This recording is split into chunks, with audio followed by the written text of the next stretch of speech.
But I was very disappointed for a while. I didn't like the Navy after that. And you know, I thought about it just now, it came to me again. That Marine was right. I should have taken the Marines. I'd have been what I wanted. I'd have been a fighter pilot in the Marines. Well, they told me my legs were too short for one thing. They were powerful airplanes. Those things, especially the Corsair. I almost flew one, but I chickened out and decided I don't know how to fly it. I better leave it alone. So I went back to flight line. I didn't have any checkout on it at all. And I knew that plane had a lot of power.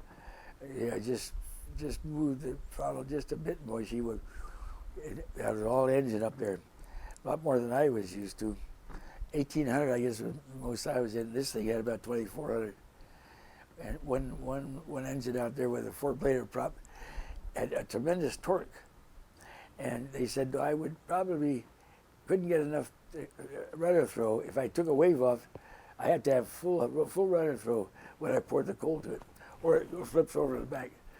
And it's happened to some guys. They were boom, they were wiped out right there.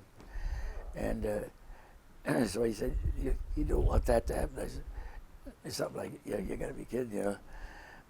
But that was kind of what went on there. And the guy was right in one way, but I thought I could do it. I did 6 landings, didn't crash. So that was my carrier. That was the end of my carriers, end of my combat flights. After Midway, that was it. So wait, when you were on the Enterprise, I'll go back a little bit. You're on the Enterprise, and after Pearl Harbor, and you guys went out to these islands, and then you came back. You said 3 weeks later. Yeah. To Pearl, and what did you see? What was it like? It was okay. It was still, chaotic. A lot of it. They were recovering, but those things were pretty good actually. We recovered very fast, and so we replenished, went out again, and I'm not sure if that was next time or the time after. We actually escorted the Hornet with Doolittle's planes on board, and we provided fighter cover and all that for them, but didn't need it. That was it for that one. We came back then, but we came back. When they launched the planes, they just split too, come back. And I'm not sure. I think we just came back to Pearl. They did anyway. They had to get their airplanes. And then the Midway was when we had TBFs. We got rid of those TBDs, or where they were flying coffins. And we got F-6 fighters. We had good fighters. They're much faster. They could keep up with a Zero. They could outrun Zeros too. But a Zero is still much more maneuverable. But that F-6 had the power. They have a beautiful airplane. That turned the things around first good. And then we in the Midway battle, I got in on that. I got in one of the torpedo jobs as a gunner. So so you were on the Enterprise, and then they transferred you to a new ship, or are you still on the Enterprise? No, I'm still in the Enterprise. You're on the Enterprise? Yeah, all the time. Okay. Yeah. Then after that, in the meantime, jobs. I put in for flight school. Right, and that whole thing. And it came through. My orders came through. So, in fact, they came through. The guy said, Yeoman said, Yeoman, I got into a little fight with the Yeoman, big guy. And he come running over. I thought, he wants to do it again. I don't know. Should I hit him or run, And he said, what are you doing here? I said, what do you think I'm doing? I'm buying a beer. And it was at beer bus time, or 2 bottles a day. And so I was over there with the guys. Anybody lined up, you didn't have to show anything. You got 2 bottles, and that's it. So I got a bottle. I really wasn't a drinker yet. And so he said, what did you do? I said, we got around to, he says, you're supposed to be back in the States. I said, what the hell are you talking about? And I thought he just put me on one that teased me, goad on me or something. No, he says, your orders came in a long time ago. Well, it turns out the exec was sitting on them. he said, I would have had like 23 days leave or something en route, you know. And he said, that's too much for anybody, you know. Son of a bee. I forget his name now. I thought I remember him, put him on a real blacklist, you know. I said, that's pretty dirty. So I went over to see him. Oh, right away. Oh, they're up in the yeoman's got them upstairs. They're being processed. Yeah, he must have smelled a rat. So he was the rat. So anyway, and I was out of there, back to the States for flight training. And what year was this? 43. Okay. And I got out in 44. April or January, February, early 84 I got out. And then I went to Banana River operational training. And then they assigned me to a squadron down in Brazil. So I was in the southern Atlantic, sweeping the whole southern Atlantic. You know, we learned good navigation then, boy, I'll tell you, we were over the water a lot. And there weren't many navigation aids for us around there either. Oh, wow. So I got pretty good at Celestial too. You had to fly at night. Oh yeah, I preferred flying at night for some reason. I loved it, night flying. I took all the night assignments. The guys thought I was nuts. You know, Mathrusse is take it all, give them to him. When I left the squadron, I talked to the exec. He said, "You sure screwed things up when you transferred back." I said, "Why?" He said, "Nobody wanted to take night flights. We didn't know. I still had a schedule to fill." I said, I just liked it. Yeah, when I was in operational in Banana River, you know, Cape Canaveral over that way, I did the night flights there. I just liked it. It's just so calm and everything.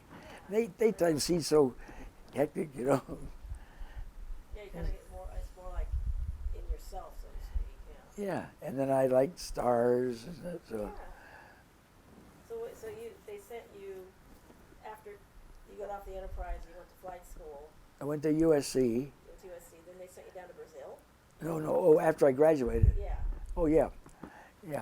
But in the meantime, I went to USC, University of Iowa, North Carolina State, Highland Park College, Worcester College, all that stuff in a year.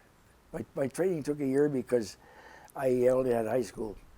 If I had 4 years of college, I could have cut out 6 months. Oh yeah. And then I really got in. I got it back on the Enterprise. I bet it. That made it. Anyway, that's my story. Oh, well, okay, so I got you just flying around Brazil, though. Oh, well, we were operating. That was our base. Right. Yeah, we had to cover convoys and everything out of Brazil. They were going over to North Africa at the time. An interesting one was they won't like what I tell you. Maybe I shouldn't tell you. Should I tell you? This is just for you, so so you're safe. Yeah, you go ahead. Yeah, it's just for you. Oh, okay. This is just for yours.